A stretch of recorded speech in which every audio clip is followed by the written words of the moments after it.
that sort of thing. I can't deny, though, the appeal of streaming. Let's get a few things moved around here, and let's bring up the browser.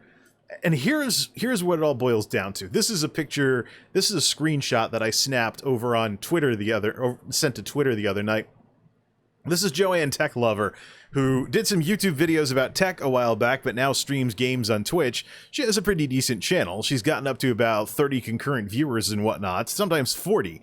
And she's at that point where the Twitch algorithms are going to start picking up her channel as she... and recommending it to others. It's one of those things where you get past that first hurdle in Twitch, you can start getting passed around and whatnot. And I like the show, I like her community, I like all kinds of other cool stuff about what she's doing nowadays on Twitch. Even though she's streaming a lot of games that I don't really have all that much of an interest in, like Stardew Valley here. But let's get the calculator on screen here. To refresh this thing in order to get it to show up. See, yep, a little bit of a glitch with the Windows 10 calculator. So we'll double the browser for a second, and then there we go.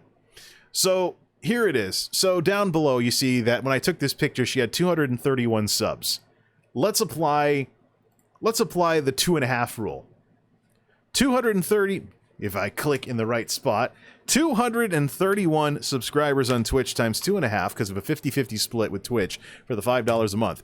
That's $577.50 in disposable, I'd say disposable income. It's fun money in the span of a month, which nukes, even for a small channel like hers, nukes the living daylights out of YouTube ad revenue unless you have a much, much, much larger following.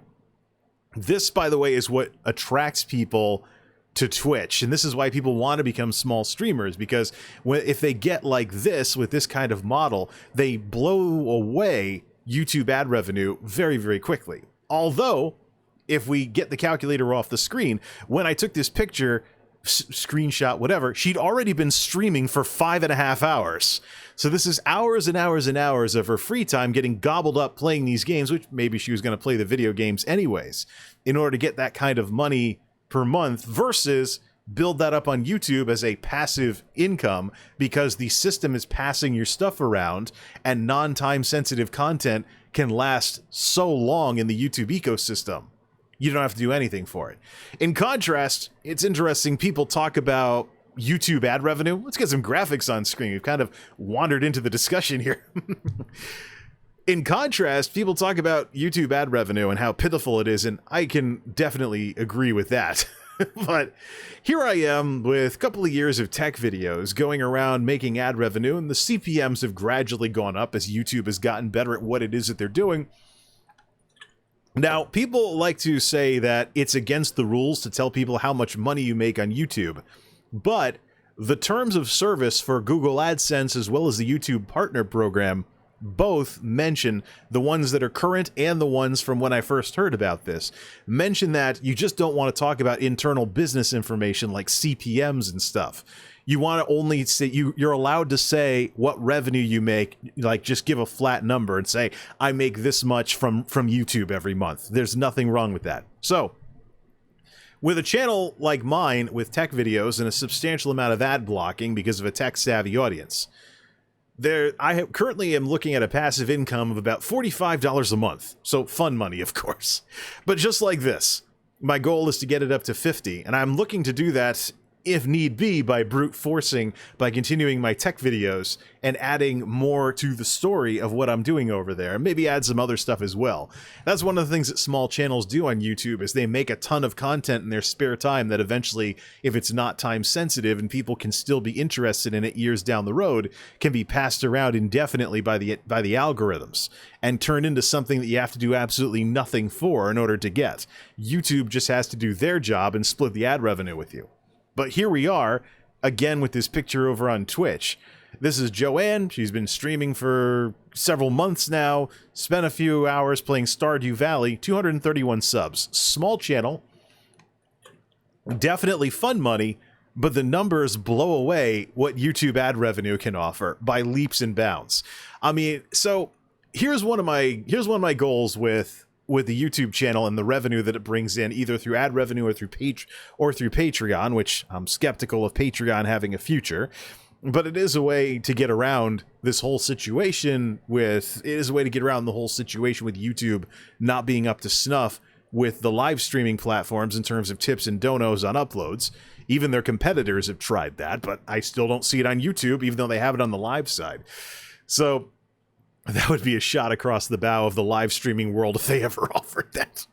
I'm actually thinking of overriding that. So tempting to put a link to my Stream Elements dono page on the videos in case anyone wanted to do that. But I don't think that's something that anybody is going to really would ever embrace unless YouTube made it part of the UI, especially with the whole e-begging thing that people talk about. But in reality, you don't beg for tips. There's really no such thing. You just do something, it's entertaining, and people are like, yeah, cool, I want to support it. But the fun part is, and I love to emphasize, though, that you can support someone for free just by clicking skip ads and letting YouTube do its thing and whatnot. And I've learned about services like Honey and Geico and other commercials and stuff because of that. But that's a totally different discussion. If you want to talk about an invasive ad experience, we can talk about the pre-roll situation on Twitch, which nukes the heck out of anything that YouTube has at this point. Different discussion altogether. All right, what were we talking about? Yeah, the numbers. So, one of my goals with the passive income from Patreon and YouTube is to get to the point where I don't have to spend any of my own money to get computer upgrades, which become part of the tech videos and the content there. So that way I just have a job, pay my bills with the job in the offline world, and then online dollars for online stuff, offline dollars for offline stuff. The YouTube crowd that I have watching my videos is not really, they've heard of this before.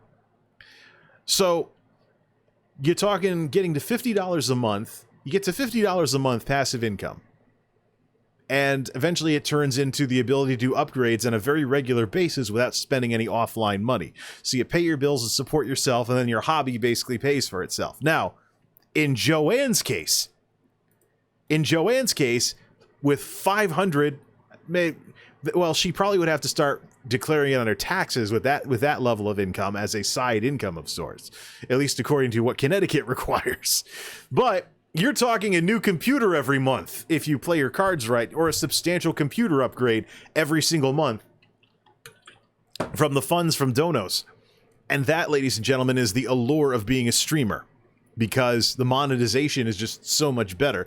And that's why you've got all these people out there trying to become streamers, become some kind of side hustle or whatever. So, I mean, people can tell me that live streaming has something special. I think live streaming is just ahead of the game versus uploads. But in reality, here's the thing. Joanne was playing Stardew Valley on whenever I took this. I can't even remember when I snapped this. Friday 19? No, that's an in-game date. I don't even remember when I took this picture. So who's going to care about whatever she was doing in her gaming stream more than a couple of days after she streams it? So she spends over 5.5 hours making this content, so to speak. 5.5 hours for what? As opposed to spending that time editing together a YouTube video, put it on YouTube, and the algorithms pass it around for years afterwards. That's what I'm talking about. And so when we talk about the brewing war, so to speak, online media war between YouTube and Twitch, that's some of the things that we have to keep in mind. Right now, there is an allure to becoming a small streamer, because when you start getting subs and donos, it can or even just the subscriptions alone can completely blow away whatever you're doing on YouTube in terms of ad revenue. It's very easy for that to happen. So those $5 a month thingies add up. And even if it's gift subs, where people are just basically blowing $5 to gift subs all the time, if enough people do that on a regular enough basis, whether or not people subscribe becomes a moot point. At that, it becomes completely moot. It doesn't really matter anymore. So that's the thing. And that's where I think streaming has an edge over uploads. But when YouTube starts responding to this specifically, and the number differences between even being a small streamer and working on uploads all the time, that's when these live stream platforms are